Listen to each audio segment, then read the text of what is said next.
성도 여러분 안녕하십니까? 오늘은 이기격과 네 번째 시간 하나님을 두려워하며 그에게 영광을 돌리라입니다. 하나님을 두려워하는 것은 무엇이며 그분께 영광을 돌리는 것이란 또 어떤 것인지에 대해 알아보겠습니다. 오늘 말씀을 통해 우리 삶의 변화가 시작되길 간절히 바랍니다. 다 같이 찬미가 400장을 부르시겠습니다.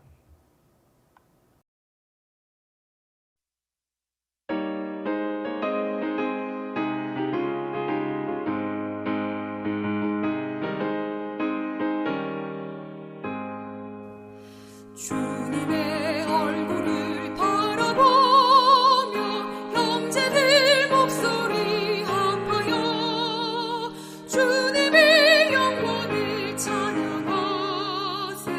베푸신 그 크신 은혜를 바닷가 모래알 그보다도 더 많은 성도들 찬양하세.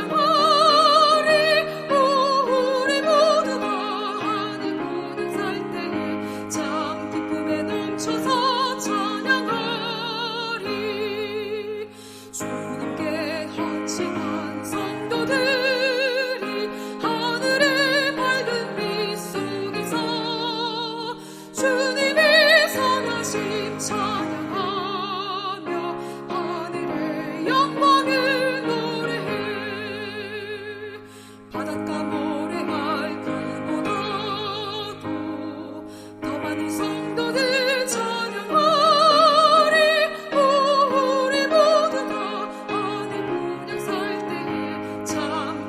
멈춰서 찬양하리.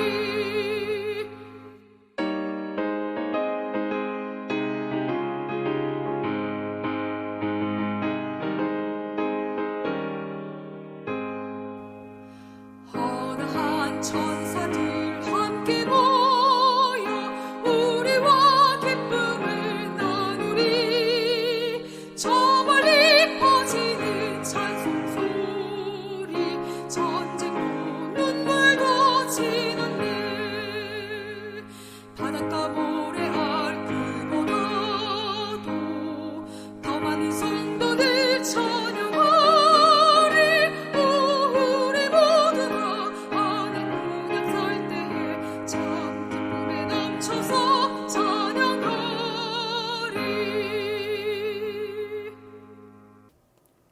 하늘에 계신 하나님 아버지, 하늘의 귀한 기별을 주심에 감사드립니다.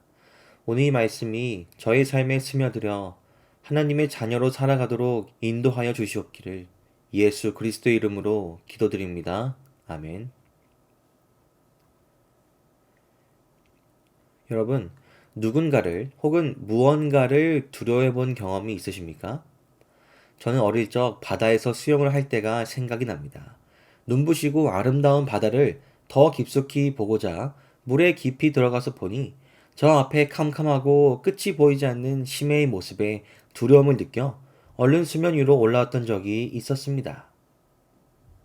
그렇습니다.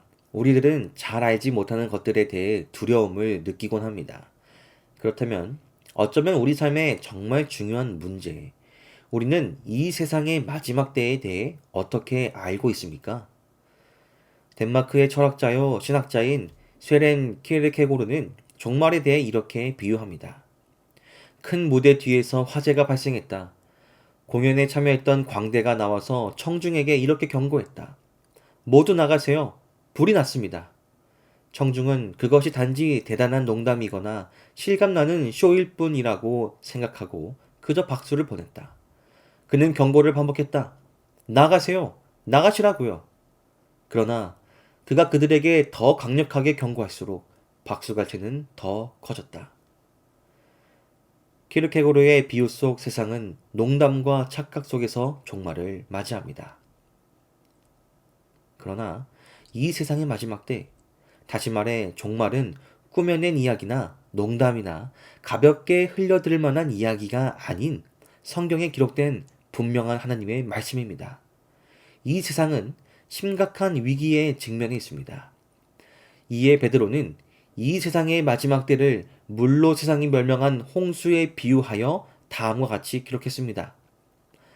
그날에는 하늘이 큰 소리를 내며 사라지고 천체는 불에 타서 녹아버릴 것이며 땅과 거기 있는 모든 것이 타서 없어질 것입니다.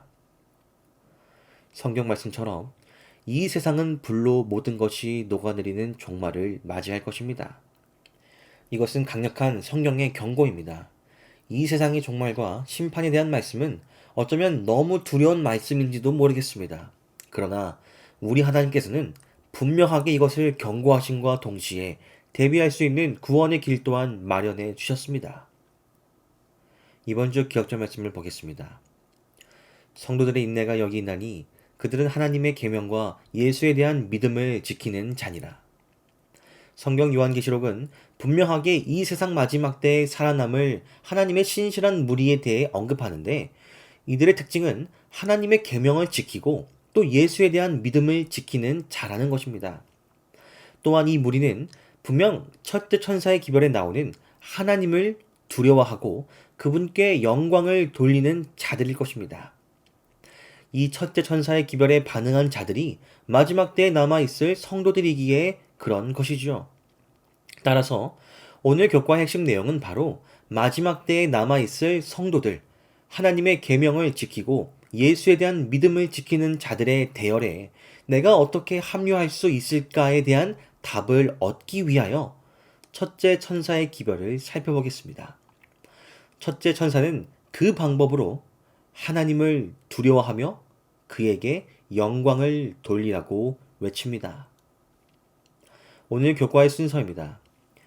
첫 번째로 계명을 지킴으로 하나님을 경외하라는 것입니다. 일요일 소지, 그리고 화요일 소지, 월요일 소지를 살펴보겠습니다. 두 번째는 예수님의 믿음으로 영광을 그분께 돌리라는 것입니다. 이것은 수요일과 목요일 소지를 같이 보고자 합니다. 먼저 일요일 소지, 하나님을 두려워하며입니다. 성경에 이르기를 그가 큰 음성으로 이르되 하나님을 두려워하며 그에게 영광을 돌리라고 합니다. 이 첫째 천사의 기별 속에서 우리는 먼저 하나님을 두려워하는 것에 대해 알아보고자 합니다. 하나님을 두려워하라는 말은 무슨 말일까요? 여기 두려워하라는 말의 헬라어 원어는 포베오라는 단어이며 여기서 사용되는 적절한 뜻은 존경하다, 경외하다입니다. 따라서 하나님을 두려워하라는, 하나님을 경외하라는 이 말씀은 하나님께 절대적으로 충성하고 그분의 뜻에 완전히 순종하라는 의미입니다. 이 말씀은 구약 성경 아브라함의 이야기에서 더 자세히 나타납니다. 사자가 이르시되 그 아이에게 내 손을 대지 말라. 그에게 아무 일도 하지 말라. 내가 내 아들 내 독자까지도 내게 아끼지 아니하였으니 내가 이제야 내가 하나님을 경외하는 줄을 아노라. 아브라함이 하나님의 말씀에 순종하려 했을 때 천사가 그의 손을 막습니다. 그리고 그 순종을 가리키어 하나님을 경외하는 일로 설명을 하고 있는 것입니다. 어째서 아브라함이 하나님의 말씀에 순종한 것이 그분을 경외하는 일이 되는 것일까요? 그것은 나의 생각과 판단보다 하나님의 생각과 판단이 더 높고 더 낫다는 마음가짐에서 하나님을 경외하는 마음이 비롯되기 때문입니다. 다시 말해 아브라함이 이삭을 바치라는 주님의 명령에 순종할 수 있었던 이유는 바로 그의 마음 깊은 곳에 하나님의 말씀에 순종하는 것이 가장 큰 우선순위로 자리 잡고 있었기 때문이었던 것이죠. 이것은 이사야 14장 13절로 14절에 나오는 나 중심적인 태도와 완전한 정반대의 마음입니다. 내가 내 마음에 이르기를 내가 하늘에 올라 하나님의 뭇별 위에 내 자리를 높이리라. 내가 북극 지폐 산 위에 앉으리라. 가장 높은 구름에 올라가 지극히 높은 이와 같아지리라 하는도다. 루스벨은 자기 중심적이었습니다. 그의 마음의 중심에는 하나님 대신 자기 자신이 자리 잡고 있었습니다. 전에 다룬 것처럼 대쟁투의 쟁점은 오늘 내가 누구를 선택하느냐입니다. 선과 악의 대쟁투의 본질은 하나님께 순종하는 것입니다. 예수님도 하나님께 순종하셨습니다. 화요일 소지도 하나님 중심의 생활에 대해 강조하고 있습니다. 빌립보서에 기록되기를 너희 안에 이 마음을 품으라.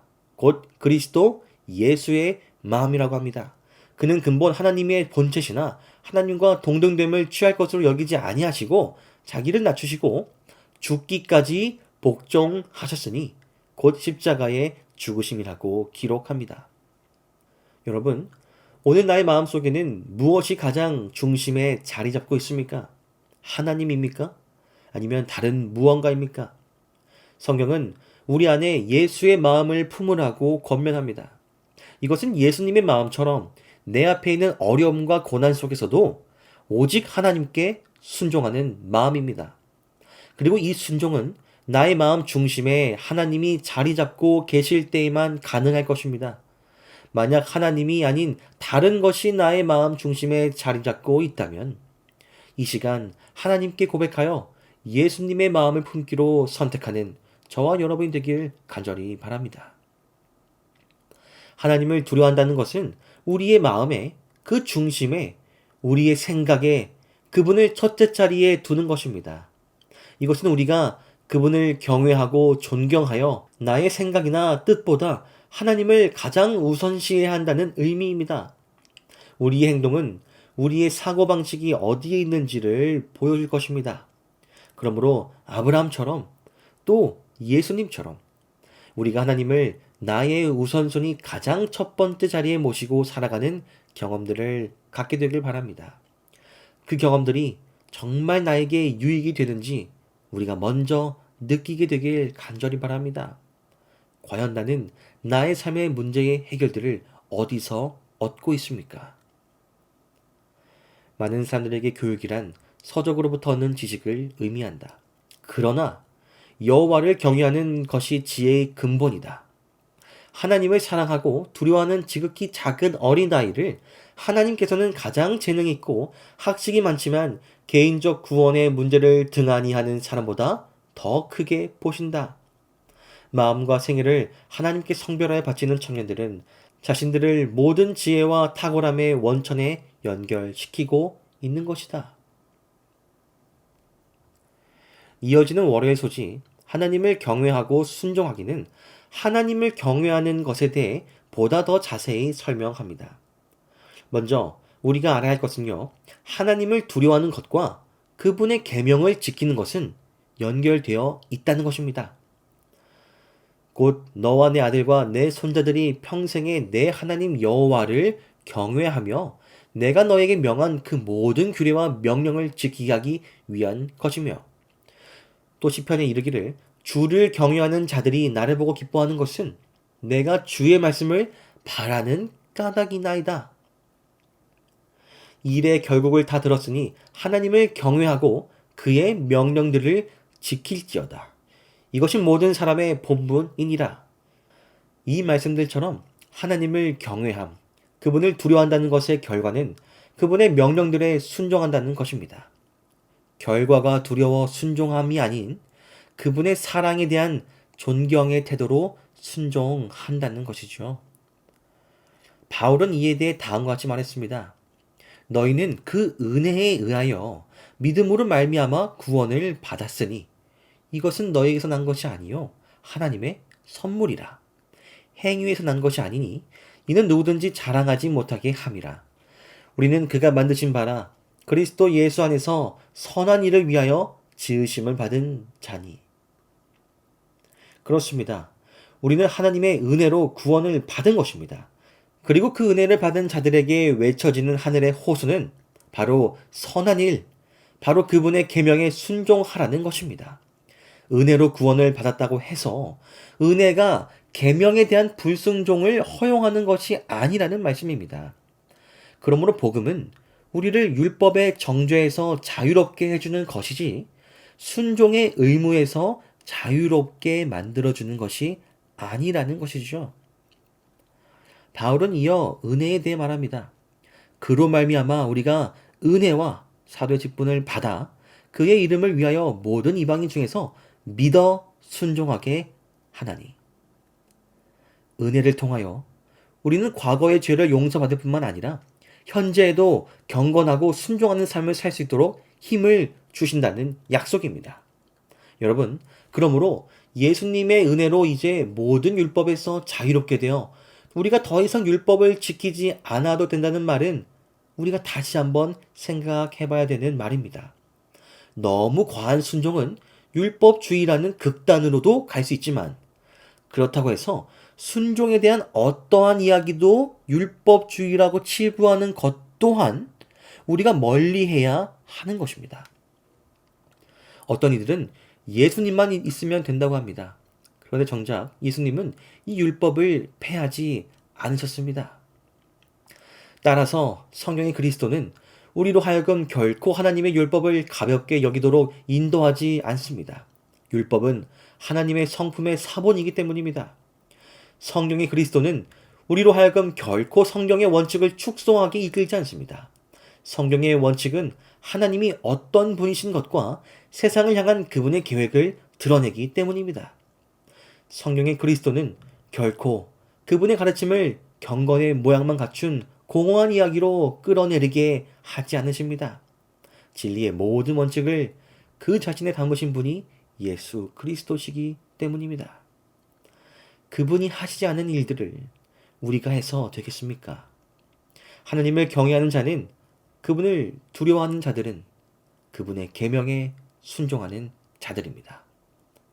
그리고 은혜의 영원한 복음은 우리가 경건하고 순종하는 삶을 오늘 살아갈 수 있도록 힘과 능력을 부어주는 것입니다. 인류는 첫째 천사를 통하여 하나님을 두려워하며 그에게 영광을 돌리고 주님을 천지의 창조주로 경배하라는 명령을 받았다. 사람이 이 일을 하려면 하나님의 계명을 지켜야 한다.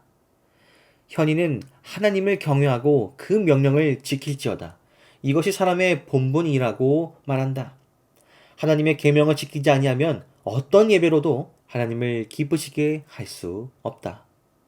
하나님을 사랑하는 것은 이것이니 우리가 그의 계명들을 지키는 것이라. 귀를 돌이키고 율법을 듣지 아니하면 그의 기도도 가증하니라. 다음은 이제 수요일과 목요일 소지를 통해 하나님께 영광을 돌리는 것에 대해 살펴보겠습니다. 이어지는 내용입니다. 그가 큰 음성으로 이르되 하나님을 두려워하며 그에게 영광을 돌리라. 이는 그의 심판의 시간이 이르렀음이니. 흥미로운 사실은요, 하나님께 영광을 돌리라는 표현이 하나님의 심판과 연결되어 나타나는 경우가 빈번하다는 것입니다. 여호수아에 있는 말씀입니다. 그러므로 여호수아가 아간에게 이르되 내 아들아 청하노니 이스라엘의 하나님 여호와께 영광을 돌려 그 앞에 자복하고 내가 행한 일을 내게 알게 하라. 이것이 무엇이에요? 심판입니다. 또 예레미야에 이르기를 그가 어둠을 일으키시기 전 너희 발이 어두운 산에 거치기 전 너희 바라는 빛이 사망의 그늘로 변하여 침침한 어둠이 되기 하시기 전에 이것이 무엇입니까? 심판입니다. 너희 하나님 여호와께 영광을 돌리라. 심판과 하나님께 영광을 돌리라는 말이 자주 연관되어 나타나고 있다는 것입니다. 이것은 첫째 천사의 기별이 이 세상의 마지막 심판과 연결되어 있다는 점에서도 중요합니다. 그렇다면 하나님께 영광을 돌린다는 것은 무엇을 뜻합니까? 너희 몸은 너희가 하나님께로부터 받은 바 너희 가운데 계신 성령의 전인 줄을 알지 못하느냐? 너희는 너희 자신의 것이 아니라 값으로 산 것이 되었으니 그런즉 너희 몸으로 하나님께 영광을 돌리라. 그런즉 너희가 먹든지 마시든지 무엇을 하든지 다 하나님의 영광을 위하여 하라. 이같이 너희 빛이 사람에게 비치게 하여 그들로 너희 착한 행실을 보고 하늘에 계신 너희 아버지께 영광을 돌리게 하라. 그것은 바로 나의 몸으로 나의 삶으로 하나님께 영광을 돌리는 것입니다. 성경 말씀에 따르면 우리의 몸은 성령께서 거하시는 성전입니다. 그리고 성경은 우리의 모든 삶의 면에서 하나님을 영화롭게 하라고 권면합니다. 즉 하나님이 우리 삶의 중심이 되실 때 우리는 식단, 의복, 오락, 다른 사람들과의 교류와 같은 삶의 모든 부분에서 하나님께 영광을 돌리려 할 것입니다. 여러분, 이것이 중요합니다. 하나님이 내 삶의 중심이 먼저 되실 때 내가 나의 삶으로 그분께 영광을 돌리려고 하는 마음이 생긴다는 것입니다. 그리고 이러한 삶이 바로 마지막 때, 심판의 때가 가까워질수록 중요하다고 성경이 말하고 있다는 것입니다. 바울은 이어서 말합니다. 그러므로 형제들아, 내가 하나님의 모든 자비하심으로 너희를 권하노니 너희 몸을 하나님이 기뻐하시는 거룩한 산 제물로 드리라. 이는 너희가 드릴 영적 예배니라. 너희는 이 세대를 본받지 말고 오직 마음을 새롭게 함으로 변화를 받아 하나님의 선하시고 기뻐하시고 온전하신 뜻이 무엇인지 분별하도록 하라. 그렇습니다. 오늘 내가 어떻게 하나님께 영광을 돌리는 삶을 살 수 있습니까?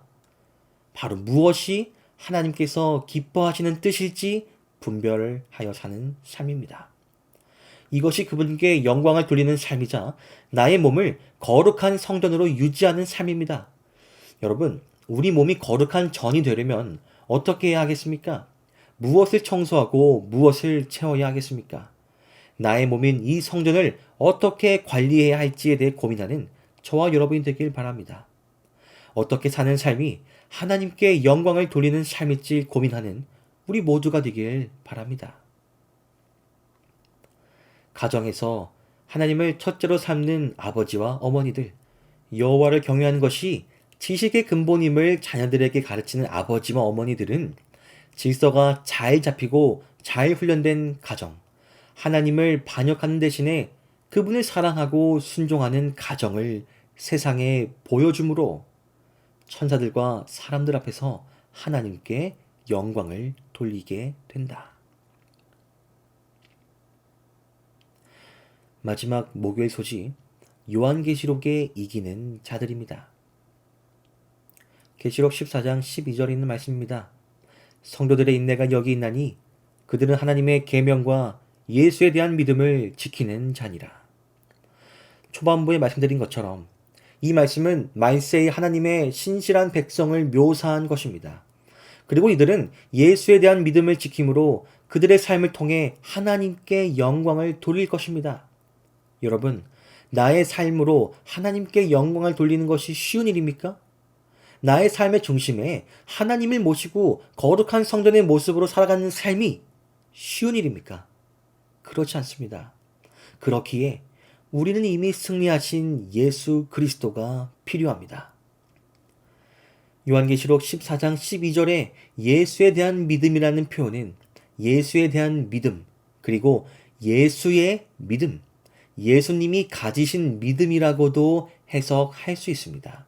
따라서 우리가 어떻게 나의 삶으로 하나님께 영광을 돌리는 삶을 살아갈 수 있을까에 대한 성경의 대답은 바로 예수님과 같은 믿음으로 승리하는 삶을 살 수 있다는 것입니다. 우리는 예수 그리스도께서 가지신 믿음으로 사단의 유혹에서부터 승리할 수 있습니다. 그리고 그분께서는 그 믿음을 우리 각 사람에게 선물로 주셨습니다. 그리하여 성령을 통하여 우리 마음에 주신 믿음을 행사할 때 그 믿음은 자라날 것입니다. 우리는 우리 자신의 능력과 의지력이 아닌 우리를 통해 역사하시는 살아계신 하나님의 능력으로 승리할 것입니다. 우리의 됨됨이의 의서가 아니라 그분이 어떤 분이신 것에 의지해서 승리할 것입니다. 그분이 극복하셨기에 우리도 극복할 수 있으며 그분이 이기셨기에 우리도 이길 수 있고 그분이 유혹에 대해 승리를 거두셨기 때문에 우리도 유혹에 대해 승리를 거둘 수 있습니다. 그러므로 우리에게 큰 대제사장이 계시니 승천하시니 곧 하나님의 아들 예수시라. 우리에게 있는 대제사장은 우리의 연약함을 동정하지 못하실 이가 아니요 모든 일에 우리와 똑같이 시험을 받으신 이로되 죄는 없으시니라. 그러므로 우리는 긍휼하심을 받고 때를 따라 돕는 은혜를 얻기 위하여 은혜의 보좌 앞에 담대히 나아갈 것이니라. 그러므로 자기를 힘입어 하나님께 나아가는 자들을 온전히 구원하실 수 있다고 약속하셨습니다. 여러분, 우리도 예수님과 더불어 승리할 수 있습니다. 예수님의 방법대로 하나님의 약속을 신뢰하고 나의 뜻을 하나님의 뜻에 맡기고 하나님의 능력에 의지하면서 마귀의 시험을 마주하는 우리 모두가 되길 바랍니다. 그분을 신뢰하고 그분을 바라보고 그분을 믿으면 우리도 승리할 수 있습니다. 요한계시록은 패배가 아닌 승리의 기별이며 그 승리는 나를 사랑하시는 예수 그리스도의 승리라는 사실을 잊지 마시기 바랍니다. 혹시 나의 삶에서 제하고 싶은 거룩한 삶을 위해 버리고 싶은 것들이 있으십니까? 예수님께 기도하여 성령의 도움으로 그것들로부터 승리하는 경험이 우리 삶에 함께 있기를 소망합니다. 그것은 나의 능력을 의지해서가 아닌 예수 그리스도의 능력을 의지해서 가능하게 될 것입니다. 우리가 해야 할 일은 오직 승리하신 분의 편에 서는 것입니다. 세상을 이긴 이김은 이것이니 곧 우리의 믿음이니라. 믿는 자에게는 모든 것이 가능하다. 우리가 원하는 것은 무엇이나 기도하고 그것을 받은 줄을 믿으면 우리는 받게 될 것이다. 이 믿음은 칠흑 같은 구름을 뚫고 의기소침하여 시리에 빠진 영혼에게 빛과 소망을 준다. 당혹함과 근심스러운 두려움, 악한 생각 등은 이런 믿음과 신뢰가 없기 때문에 생긴다. 하나님께서는 그들이 온전히 신뢰할 때 그 백성들을 위하여 큰 일을 하실 것이다. 오늘 공부를 정리하겠습니다. 하나님을 두려워하는 것은 그분을 참된 경배의 대상으로 선택하고 영광을 돌리는 것임을 깨달았습니다. 두 번째로 선과 악의 싸움 속에서 하나님을 경외하기 위해 예수님과 같은 마음이 필요함을 느꼈습니다. 마지막으로 마지막 심판대에서 하나님께 영광을 돌리기 위해 예수의 믿음을 가지기로 우리가 이제 결심해야 합니다. 이번 주 교과의 결론입니다. 하나님을 두려워하라는 말은 무서워하라는 의미가 아니다. 그것은 하나님을 경외하는 마음이 없는 사탄에게 해당된다. 하나님을 경외하는 것은 하나님께 영광을 돌리며 그분을 그대의 존귀하신 하나님으로 선택하라. 영원한 교제 가운데 충만한 기쁨으로 하나님의 심판대에 서기 위하여 하나님의 편에 서라는 긍정적인 부르심이다. 이번 주 안식일에 나눌 질문들입니다. 다 같이 기도하시겠습니다. 하늘에 계신 하나님 아버지, 세상 마지막 날, 그 엄숙한 심판의 날에 제가 그리스도의 편에 설 수 있도록 미리 알려주심에 감사드립니다. 주님의 신실한 성도가 되기 위하여 저희 마음속에 하나님께서 중심이 되어 말씀에 온전히 순종하게 도와주시며 예수님의 믿음에 의지하여 저 또한 삶에서 일어나는 여러 문제와 고난 속에서 넘어지더라도 다시 일어설 수 있는 용기와 희망을 주시옵기를 예수 그리스도의 이름으로 기도드립니다. 아멘.